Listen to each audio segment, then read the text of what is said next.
Hi, everyone. So excited to be here, especially with my good friend and cohort, Karl Dakin. I was just very, very impressed with Karl's show on Belize, which preceded this.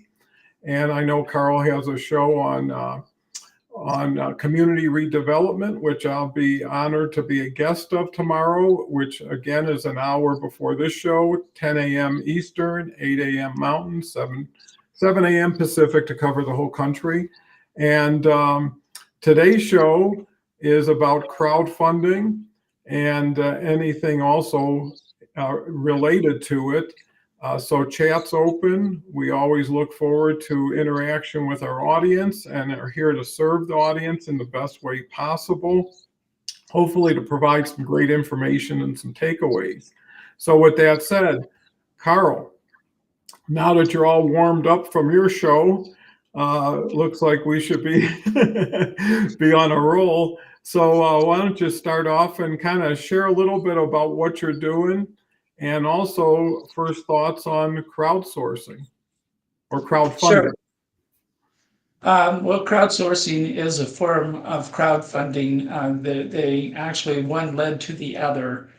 So we can get into the history of crowds and crowds working together to accomplish new things. But for those who don't know me, I act as a coach. I provide consultation to small businesses and communities on raising funding, where as a coach, I kind of help design the play, the capital campaign plan, figure out all the pieces that need to come together, particularly matching investors with the particular opportunities so that there is a match and we're not just randomly chasing whoever happens to look like they have a pocketbook.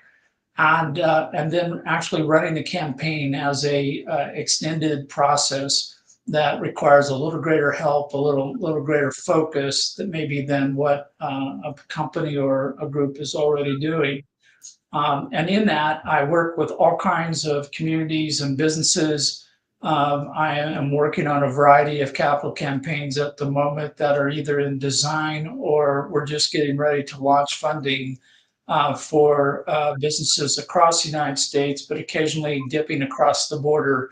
So I've just come digitally from the beach in Belize, which is why I'm wearing my Hawaiian shirt, or I guess my Belizean shirt this morning, where I work with Boris Mansfeld in the country of Belize on different projects. And together, we have been putting together an educational program for the University of Denver to help graduate students get a different perspective on doing business around the world by comparing and contrasting business and culture and government between the US and Belize. So we just kicked off our inaugural show this morning. It went very well. We've got lots of work and planning to go forward on that. The other thing that Don mentioned is one of my largest, newest projects is putting together a template for investing into distressed, underserved communities so that they can turn themselves around. And through RCI Community Funds and the RCI Academy, we're both building a model, a repeatable model for multiple communities, and we're getting ready to launch a series of educational programs about how to build your own community investment fund. So from that, you might understand that I might appear a little busy or over busy, and that would be a fair assessment. But I like appearing here with Don. This is part of my effort to share what I know about everything I'm working on in hopes that it may be of use or value to people in the audience, either now live or in the recorded version, which will be hopefully on the internet forever, long past whenever I decide I'm going to ultimately retire. Um, the topic that Don wanted to talk about today is called crowdfunding. Crowdsourcing is part of that effort to build a crowd and raise investment dollars from the crowd. And I've been involved with it for a long time. I basically am referred to as an expert in several aspects of how to design and implement an investment crowdfunding campaign. And I'm working with different businesses now to try to put that knowledge to work and help local businesses, smaller businesses, raise money from the average person, which is where this is all different from the way it used to be. So real quick, when we had the Great Recession in 2008 and 9, the economy went into the tank. The government realized that it wanted entrepreneurs to do more to create new jobs, new businesses, things along that line, which would help revive the economy. And the entrepreneurs are all standing around going, yeah, but we can't have access to capital because you've got all these stupid rules and regulations. And that's the nicest way I describe it, because this is a public setting. We adopted a bunch of rules in the 1930s after the 1929 crash that assumed anybody that was not wealthy was too stupid to manage their own affairs. And we placed all these restrictions so they wouldn't get taken or cheated or whatever. And those laws are so ancient and out of date. They make dinosaurs look like a recent utility. And so we passed laws in 2012, implemented in 2016, that says anyone who's an adult can invest in almost anything if you follow a few rules and jump through a few hoops, which are still overly burdensome in terms of regulations and impairing your ability to make a decision. But now you can invest in local business down the street. It should not be an angel investment or a venture capital investment where you're looking to make a fortune. You're not going to get rich investing in a local coffee shop. If you're not aware of that, that's a public statement there for you to take home with you. It just has so much potential. And in fact, before I quit talking and give Dawn a chance to talk, I found some data recently that indicated that we now have more people investing through investment crowdfunding than we do angel investors in the United States. And this is as it should be, but I expect over time that the number of people investing through investment crowdfunding will be 10, 20, 30, 40, 50 times more than the angel investors out there, and will represent the largest collection of possible investors in a small business or in a community project. Yeah, that's fascinating, and it brings to mind, the foundation of crowdfunding or crowdsourcing as an element of it, because it brings people together for a common interest who are like-minded and like people, right? Like you say, it doesn't take a Harvard PhD to make an investment in a business that they're aware of, somebody that they know well, and that's really leveraging your circle of influence and your circle of support. And it kind of has a lot of similarities to what we're doing with these shows, is bringing a lot of people together for a common interest or subject and supporting each other. And then it goes beyond that, because then it goes through those people and with those people to people like that. And pretty soon you're developing a unique community that supports your interest, which also supports their interest. And it's a win-win situation if done well. And, it's really about connecting the dots. And everybody who is here and who will be listening and watching this in the future is looking to become more than a single dimensional character, or just I'm a plumber, right? Well, that by itself just gives you an occupation. But how many people are with you that makes whatever you're doing more dynamic, because it's not you, it's you and them and you. And then it gives you all these creative opportunities on how to build on it and how to expand it. So, I think from that standpoint, crowdfunding or crowd support, whether it's financial or just, someone to talk to who is involved with what you're doing or wants to support you, makes so much sense. And plus, people like to talk to people who talk their talk. And when you get into a little bit more sophisticated institutional investment, there is definitely a divide between their knowledge set or their belief in their knowledge set and yours. And you actually can be very intimidated by it. And maybe that's part and parcel of the process, where something where it says, well, throw in something, $1,000 or $500 and take a flyer where, it's probably not meant for someone to put their whole retirement fund in. And that probably doesn't make sense for any single investment, no matter who's offering it. But it is a community opportunity, and I think that's what's so valuable about it. So we've got a couple comments. Carrie's here with his first joke. Peanut butter fudge's favorite movie genre: peanut buttery fudge That's a lot of words. I'll give you credit just for putting together 5 words, and we got a laugh out of that, and probably we'll get a laugh out of whatever joke there was with it. But appreciate it, Carrie. We got Jason here, who will be here tomorrow with Kelly and Dave on Thursday for our leadership show. And tomorrow's subject will be perseverance, which is something everybody can use in whatever area they're working in. Good morning to all. I have to run, but want to stop by and wish you an amazing conversation. It always is with you two.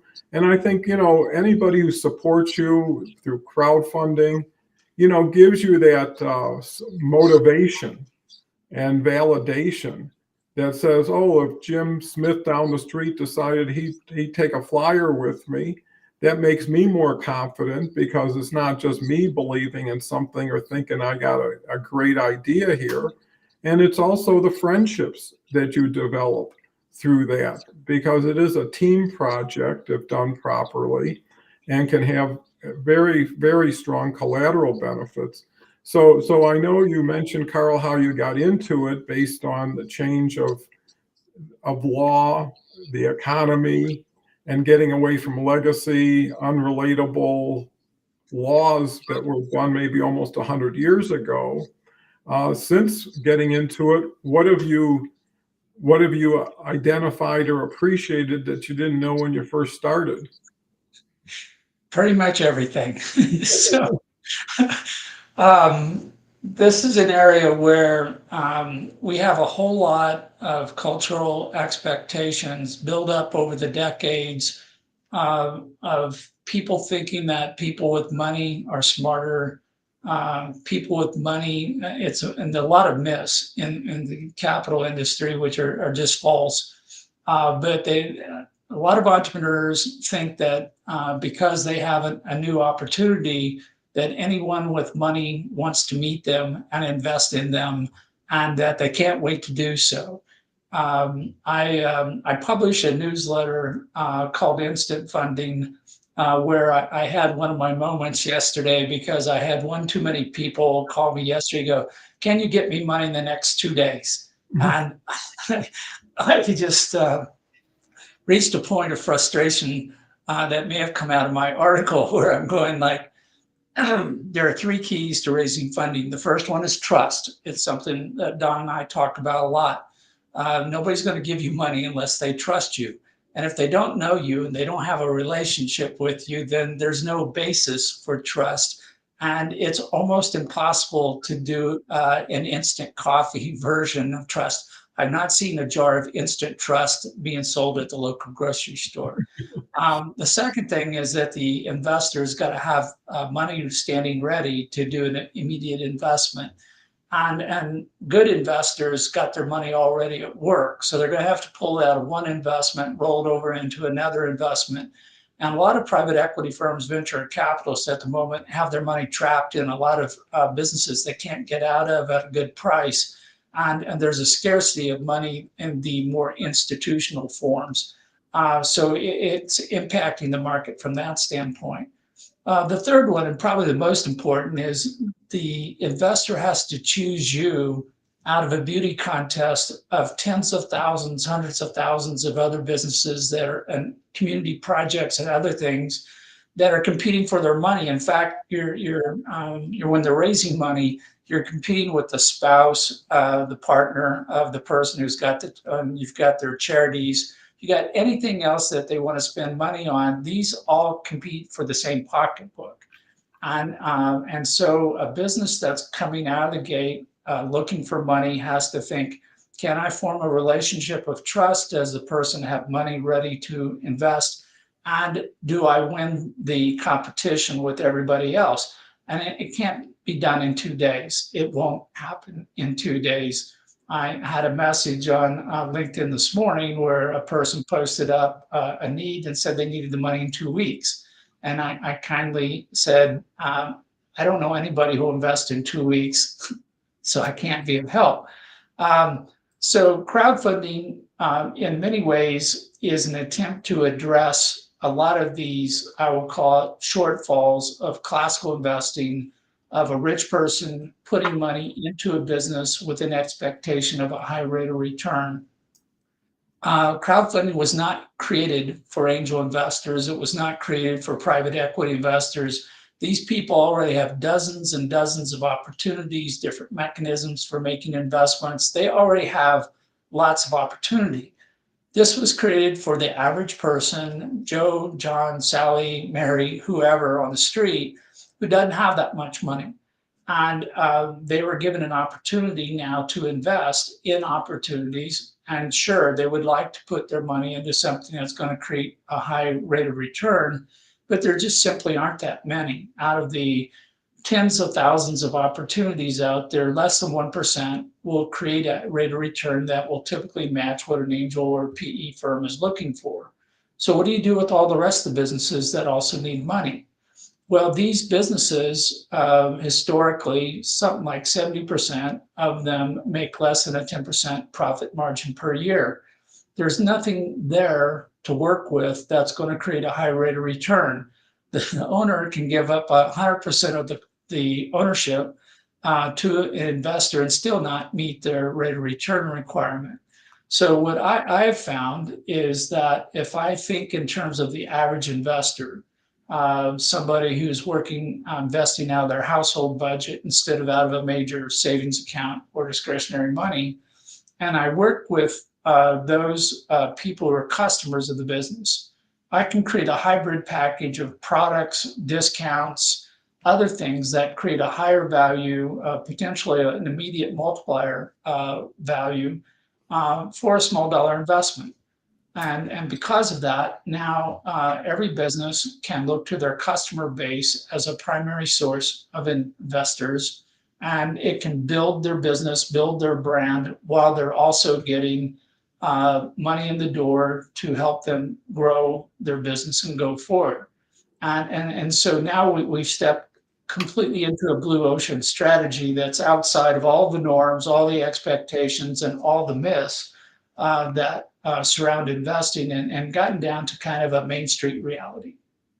Yeah, that's terrific because it brought together in my mind the ability to use crowdfunding to get people a seat at the table, get closer to the action that they wouldn't be. If you buy a share of Tesla today, right, you're going to get a certificate or at least something that relates to it.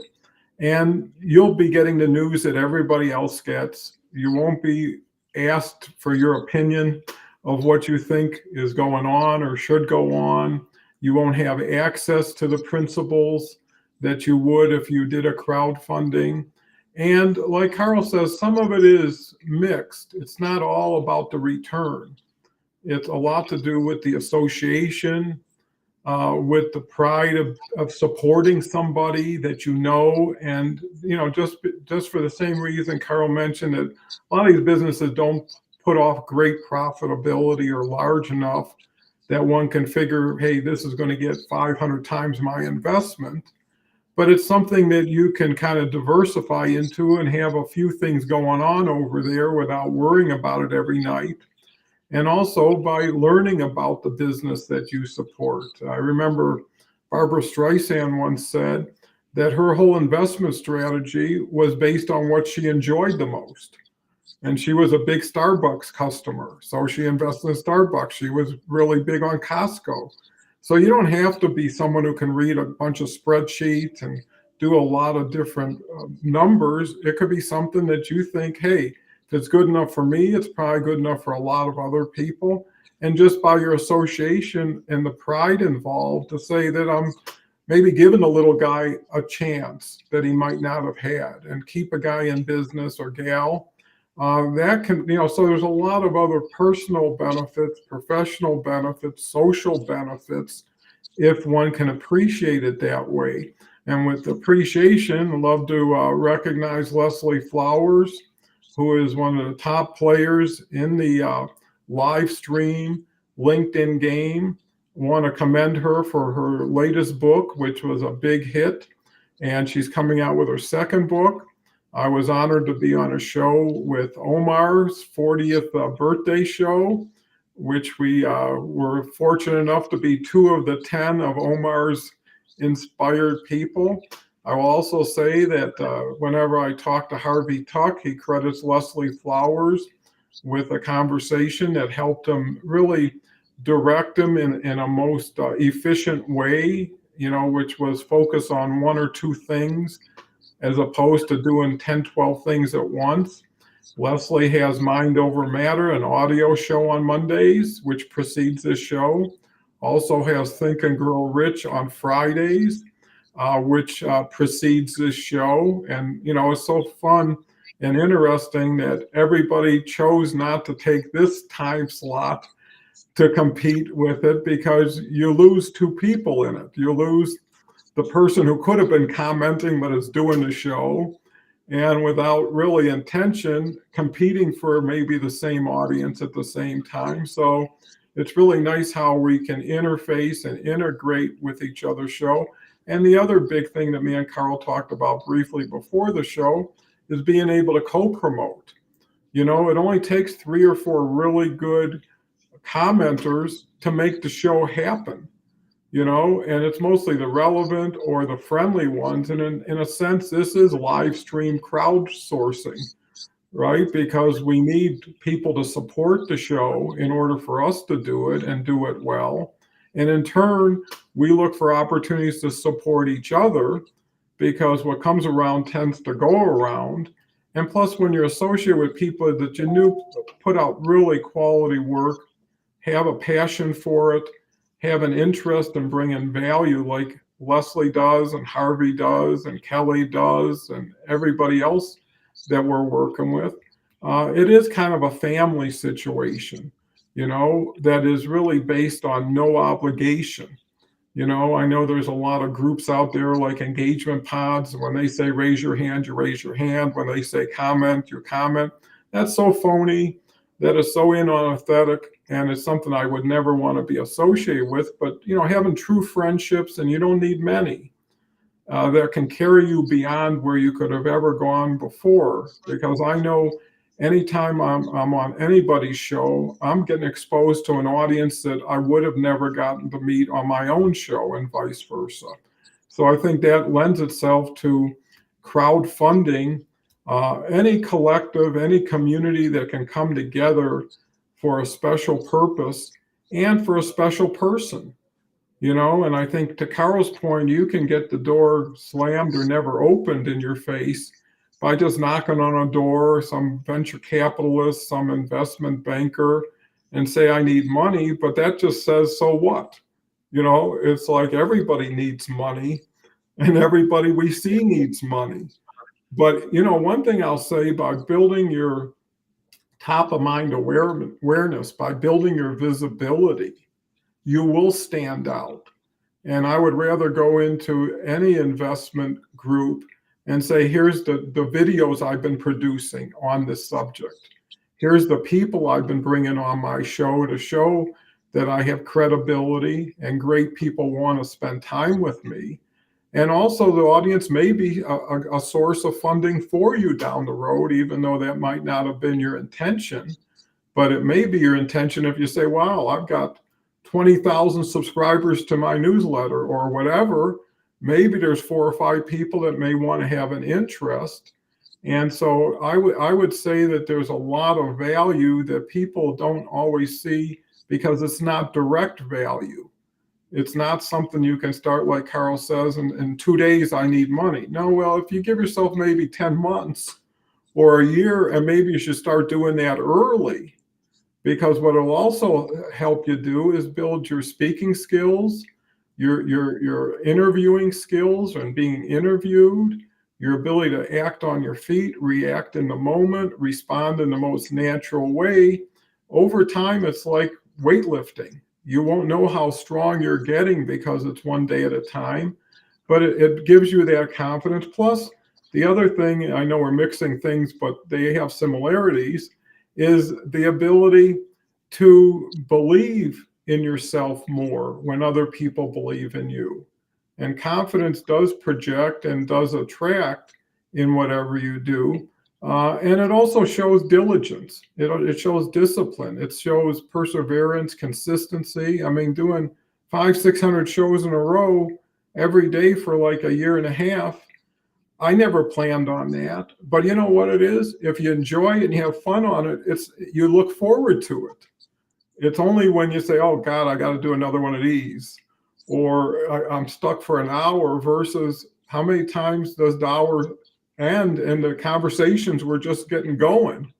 And you always say, well, it'll take 3, 4 more of these conversations to even cover the topic. And, you know, it also shows how good you can get, because I was a viewer on Karl's show today on Belize. And, you know, everybody has an interest, or should, or at least an attraction to the Caribbean, the nice weather, the blue water, but also to hear it from somebody who's an authority on it, that you would never have that exposure on network TV or on pay-per-view. Oh, Leslie says, Don, you're a machine. Well, I know we've done over 50 shows together, and I know we got better for each one of them. And it was a joy. And, you know, just meeting with Karl, I mean, can you imagine being at home and someone knocks on your door at 9 a.m. and brings some coffee with them and sits around a coffee table and just talks about interesting thing, and then you got the rest of your day? That's what happens here. So it is time efficient. And I think crowdsourcing, getting back to the primary subject at hand, because it's always good when you swing out to swing back, is it's a new opportunity for people who don't know about it. It can be fascinating, but I think what's so key is who you're doing it with and who's helping you do it. Because just going off on your own, knocking on doors, or just getting friends, family, and neighbors to say, I need this, you may get the money, but not for the right reasons, right? You want people to invest in you because they believe in the investment, not just like buying Girl Scout cookies from your kids every season of the year, whether they eat them or not, just to show support. And you'll get a lot of feedback, and you might get more honest feedback than you might have any other way. So Karl, now that we're on to 20 minutes later, what's your thoughts? Well, crowd funding is kind of interesting because it's so different. It's so um, off the mark from everything we've ever been taught. And that's been part of the challenge for crowdfunding, in that people have been basically told they're too stupid to make their own investment decisions, and that they need to delegate. And so what happens is, most people have a 401k or IRA. It's something that is managed by their employer, which is managed by a third party wealth management company, which then has to limit itself to investments on Wall Street. And people are going, yeah, yeah. And I go, and did you really make any decisions other than picking one of 5 choices that your employer gave to you? Did you study do you understand mutual funds? Do you understand rates of return? Do you understand administrative fees by everybody who is just in that long supply chain I described? And the general answer is no. We've been taught we cannot, should not, we're not good enough to make our own decisions.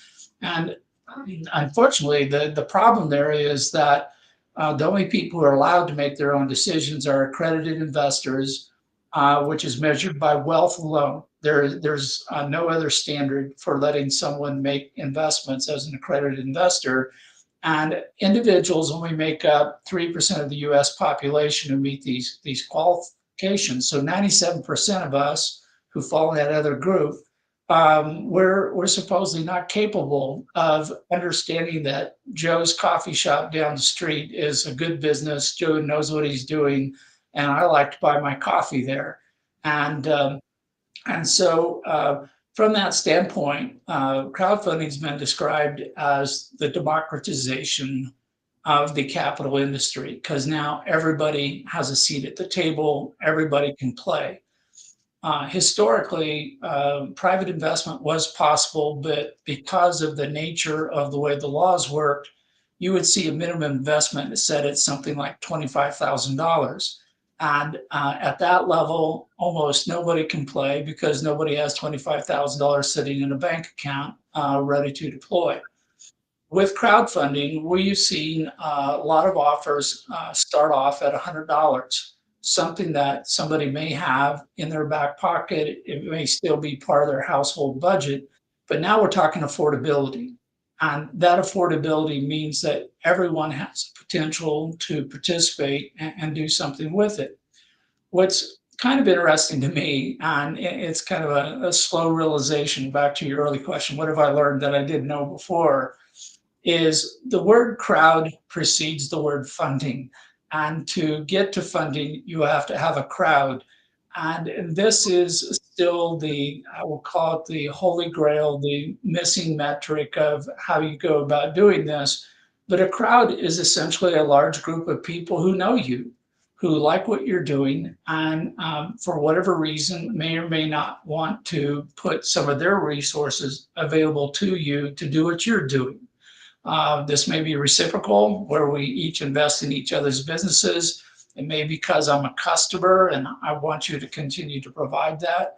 It could be because I sell products to that particular business. I'm the supplier. If I'm a coffee shop, I buy coffee beans. So the coffee bean grower, the farmer or the roaster sells product. And they're going, I want that coffee shop to grow because I'm going to sell more product to them.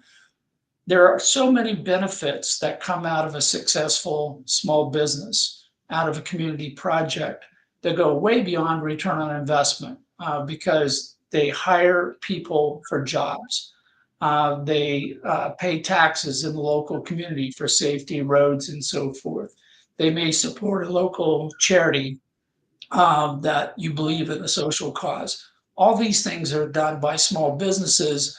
And if they thrive, if they grow, then the community grows along with it. And if you're a member of that community, whether you're a customer or you live next door, you're benefiting from that. And we typically have lost sight of that because we've pigeonholed everybody into thinking the only way you can invest is through your employer's mutual fund on Wall Street, which is a whole nother story we won't get into today. That if you think about crowdfunding is a social type of funding.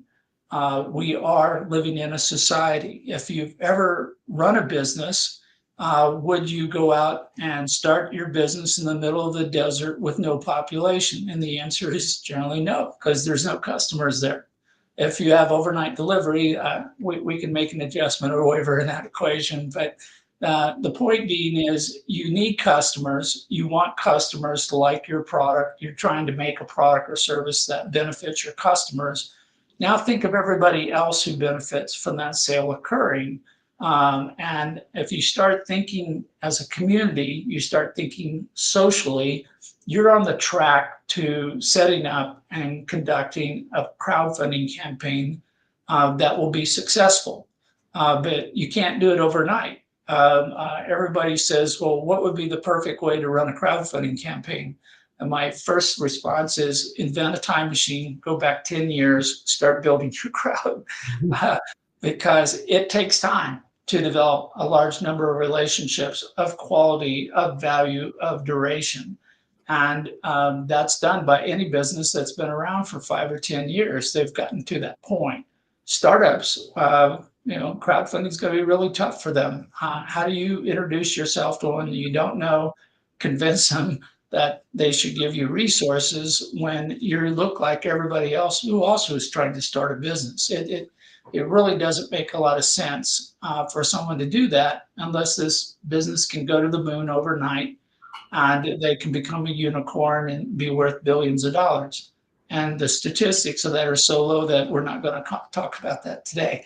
Um, I'm talking about average businesses, the ones that are Main Street, the ones that do everything, from the dry cleaners to the grocery store to whatever. These are all businesses we buy stuff from every day. They're all candidates for investment crowdfunding, and people should start rethinking where they're investing their money. Um, so there are people out there who have done statistical analysis, financial analysis that says they can make as much money investing in regular businesses as they do investing through their retirement plan through their employer, because there's not all these intermediaries pulling the profits out of the middle of that cost, out of that transaction, out of that return. When you've got 2, 3, 4 layers of managers, brokers, people who are charging fees to put your money in a large pool, there isn't that much money that's left over at the end of the day. So if you're investing directly into that business, you can get the equivalent rate of return, and it isn't necessarily any more or less risky than investing in the next cryptocurrency or the next high-flying artificial intelligence business. Well, that seems like it dovetails right into what we're doing here, is building awareness, building top of mind awareness, building community, and doing it on a conversational level before you have to do it on a financial level. And what you can learn by doing it is really get the nuances to, let's say, an audience that could be aligned with you. How do you build that? How do you share that without making a direct offer?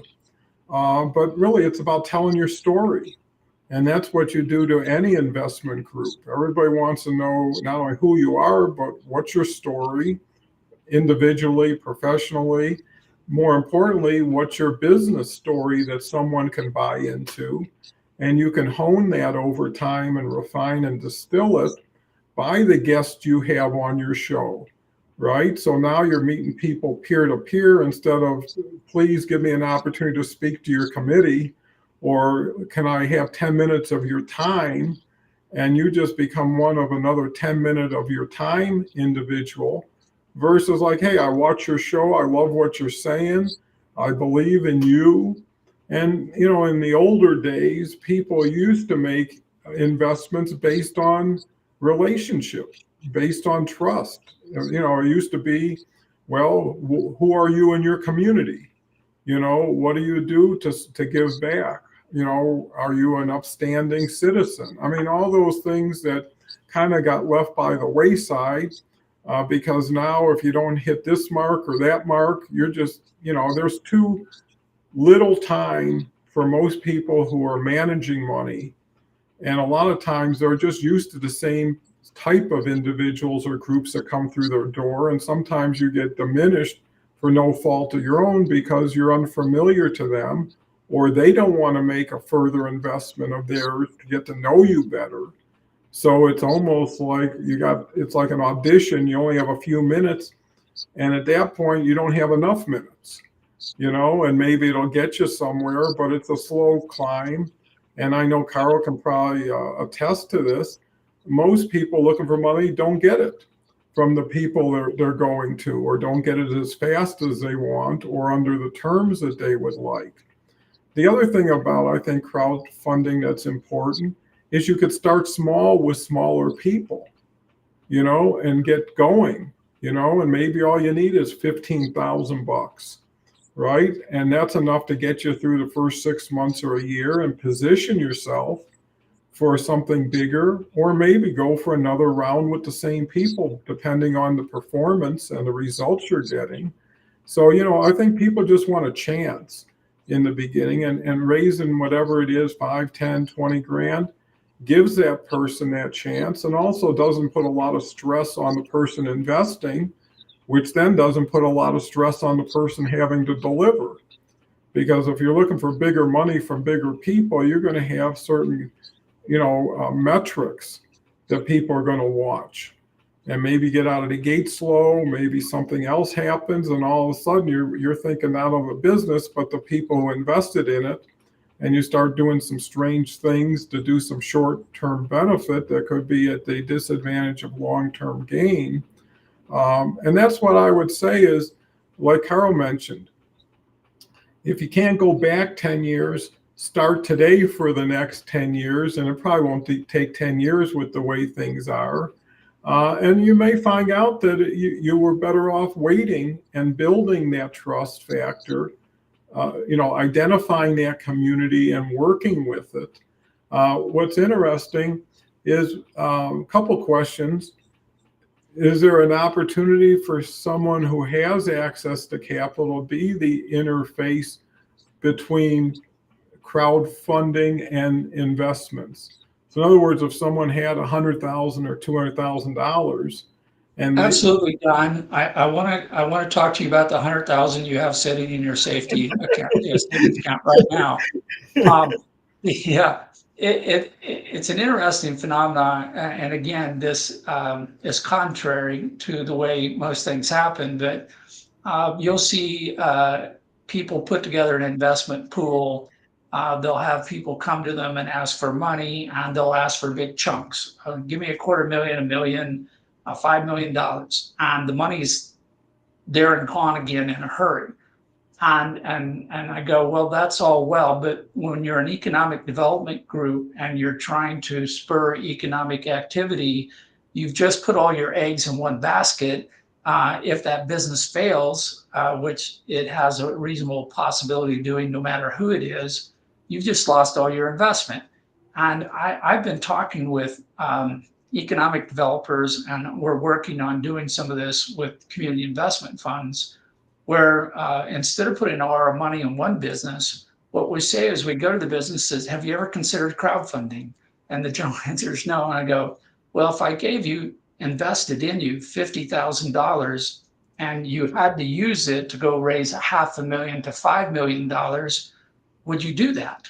And so if somebody came to me and told me that they had some money that they wanted to invest, they wanted to be involved in crowdfunding, I would suggest that they seed fund a series of crowdfunding campaigns, which creates their own kind of investment pool. It spreads their money over multiple projects. But in each case, the business who is raising the money, the community that's raising the money, if they raise enough, they can pay that money back immediately. It's like a bridge loan. And it doesn't have to be sunk in equity forever, or it could be converted like a convertible note into equity after the crowdfunding campaign is successful. So there's ways to get involved if you want to invest in crowdfunding. I would suggest not being the banker for the entire capital raise, but to actually facilitate how businesses go about raising capital, to be the person who is a catalyst, who lights the match, who helps trigger these different campaigns, because I think it will, one, contribute to a greater, larger economy reaction, and it also diversifies the risk for the investor. Yeah, that's fascinating. And, thinking about what you do for community redevelopment, it seems like an opportunity for the organization, could be the city, could be the state, could be the neighborhood, to kind of spearhead some of these opportunities, at least through an education or an awareness program for the people there. Because I know from the conversations we've had, what you really want to do is get more grassroots support, more boots on the ground in the neighborhoods they're working with, to take money away from a neighborhood, to take that wealth somewhere else isn't a benefit, and to have people who really deserve an opportunity, and for whatever reason they haven't had that opportunity, to be recognized, and almost you could create something like contest or situations where, people can qualify to be a candidate for crowdfunding and have someone be the interface in order to make it happen. So, just like the SBA is really, in a sense, a great source of financing, or at least has been, for small businesses who a bank wouldn't take a bet on. But if there's a 90% guarantee, then it's not hard to justify a 10% investment, especially if you're going to get some banking business and everything else. Plus, it does look good for the community to be a sponsor for people in the community. I know a lot of banks are always promoting, well, we invested in ABC Coffee Shop and now they became this, or our latest group. So what's important for someone and the reason for doing it may not be the same importance or the reason for someone investing in it, right? Some of it is good PR, some of it is just community investment, some of it is just helping entrepreneurs out. And I think today everybody's got to be more creative, acting on their feet. Too many people continue with something that isn't as effective as it could because it's easier to keep doing what you're doing than do something new or different or exciting.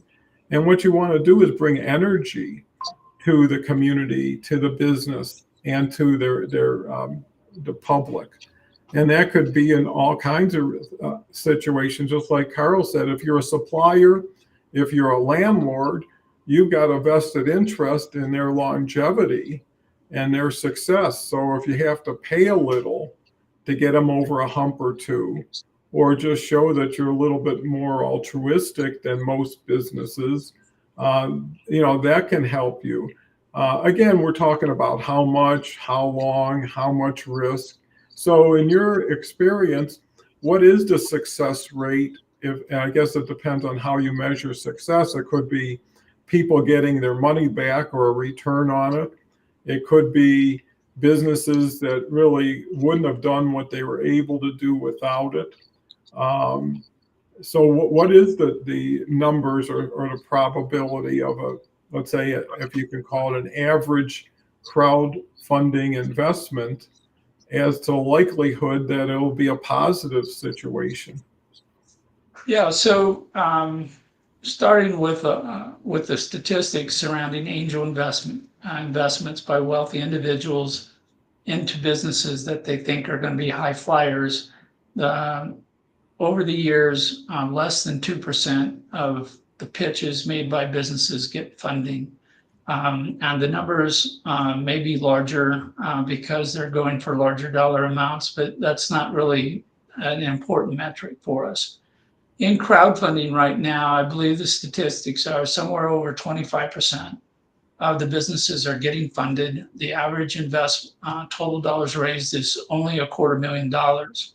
And that number is lower than I would like, but it actually is in the wheelhouse for a lot of businesses. They don't need necessarily millions and millions of dollars. They need to move to the next level. They need to hit some of their milestones and get going. But when I look at the total dollars invested through crowdfunding to date, and I look at how everybody has gone about raising capital, I'm surprised we've done this well. And it is a major frustration of mine, and you'll see me get on my soapbox and talk about this, but if you're going to raise money through crowdfunding, do not structure it as a pitch to an angel investor. Don't limit yourself to telling the story that you're going to be worth $1 gazillion in 2 months down the road. You're going to be an overnight success, because 1, it's not true. 2, it's not believable. And 3, angels are not going to react to that. You want to lower the dollar amount of the minimum investment you can make. You want to reach out to everybody who benefits, whether it's the local government organization, the local Rotary civic organization, it's the landlord, it's the business down the street, it's your customer. These are all people who are going to benefit from the success of your business. They aren't going to benefit greatly outside of the investment, but some will, some won't. But if you bring it down to $100 to $1,000 for an investment, it's something they can work with.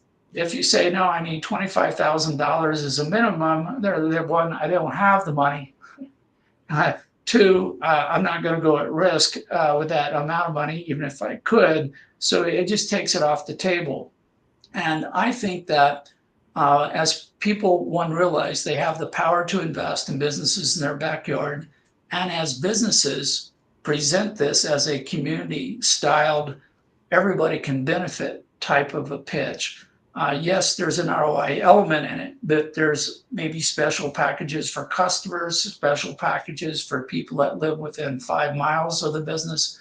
There's all kinds of ways of structuring this to amplify these benefits, these non-ROI benefits to everyone.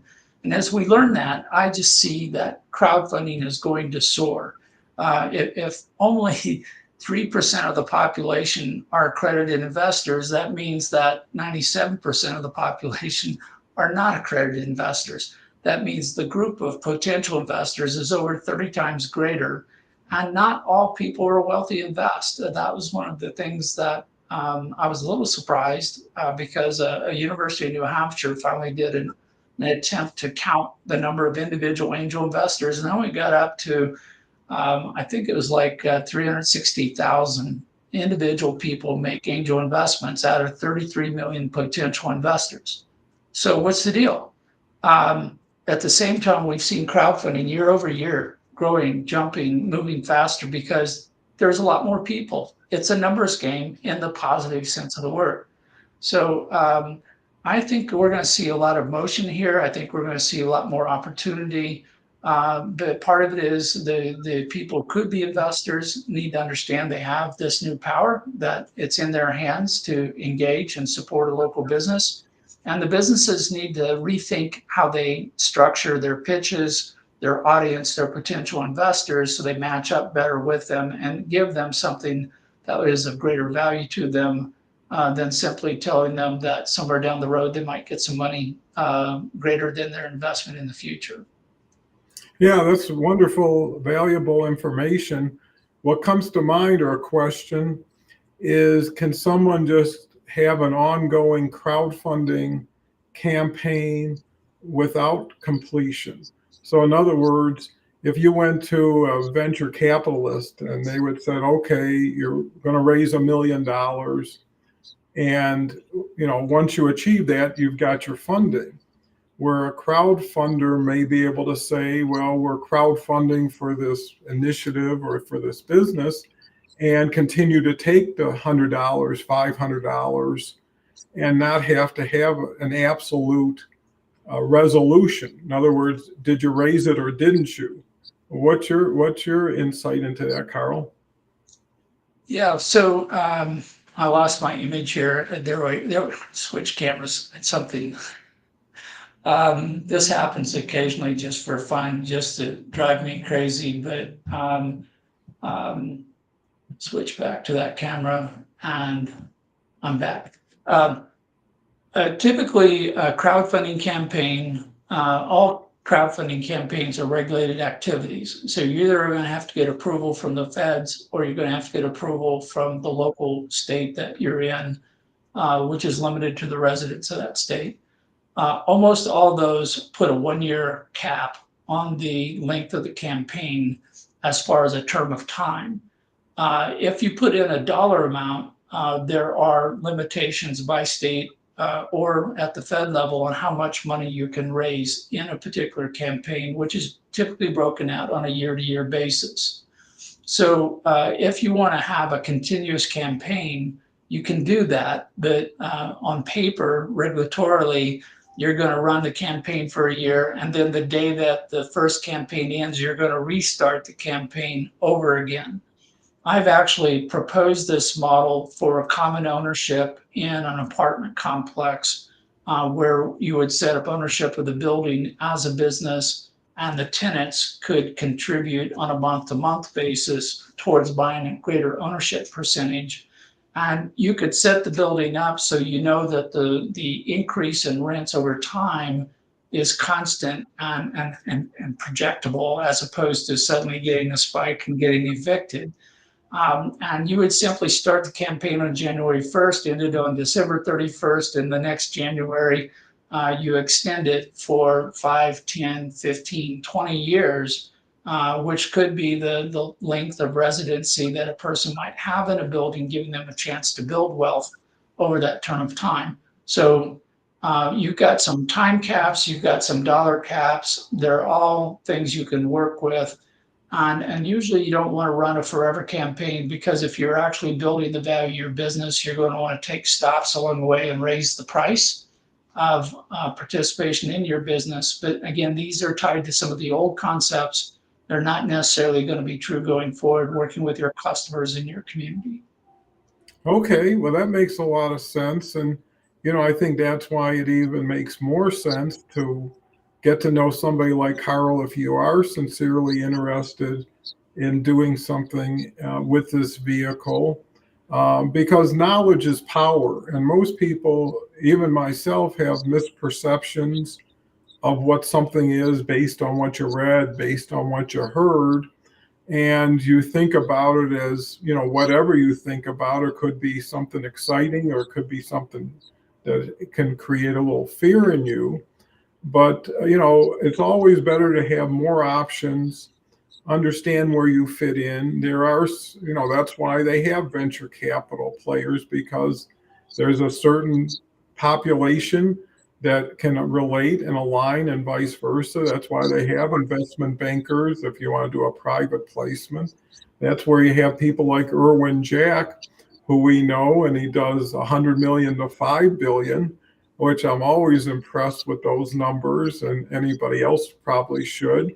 But it's not for everybody. Just because someone invests that much doesn't mean they're going to invest in you. And why go where you're not familiar and people aren't really familiar with you? It's better to be part of the flock.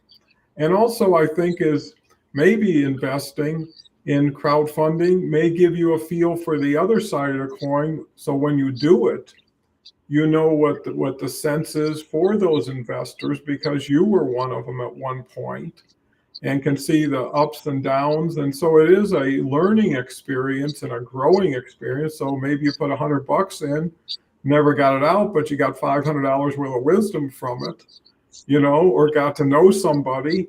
And, that's why it's small investments, because sometimes you got to almost fail your way to the top. And sometimes maybe you do the add-on or the second round, right? Like Karl says, New Year started. Well, we did this, or we didn't do anything, but now we learned so much that now we're going to do it right or better. And it's no different than, in the old days, people would say, buy a stock, put it in your bedroom drawer, and don't worry about it. If you're going to follow the movement every day and every point up and down, it's going to drive you absolutely nuts. And it doesn't show a lot of faith or confidence unless you're a day trader. And at that point, we're not talking about real investing. You might as well just go to Vegas, because you'll get your result a lot faster without a lot of emotion to it. But that's the cool thing about investing. It's not always being right. It's fitting it into your situation. Can you afford it? Do you have the time? And if you lost it, would it be at the end of the world to you? And even $500 for someone who's having a hard time making rent is going to be a challenge, because I think just like most investments, they're not liquid. One thing about buying a public stock, if it's traded, you can sell it in a minute or less, seconds. If you invest in the local ice cream store, you may be there for the rest of your life, but maybe the coupons, the discounts, the swag they give out more than justifies it. And there are people who like to invest in their community, because if they don't, they're going to have another 10-mile ride to the next best ice cream store. And it also helps people's property values, and it also helps people. So again, I guess it's a matter of qualifying yourself first before you get qualified by others. And it's always better to have a conversation and share what my needs are and my situation, because you would never want to take money from somebody that you said, geez, some people would, because it doesn't matter who's giving it to them. But hey, this person is going to get put under a lot of stress, or they're really not going into this thing with their eyes open, and why not? Nobody likes surprises. Why not just share the reality, even though it may diminish somebody's interest, but at least you're not going with someone that says, oh man, when I invested in this, I thought this, this, and this. And one would have to say, well, how did you think that way? Was it something I did, or is it something you just blah, blah, blah? And you're better off having the conversations up front. Due diligence can go a long way, at least to make yourself feel, I understand what I'm getting into and I'm willing to do it. And also betting on people, because that's another thing. A lot of times the numbers don't fit, but the people do. Again, based on their experience. Hey, this person's a survivor. This person's a bootstrapper.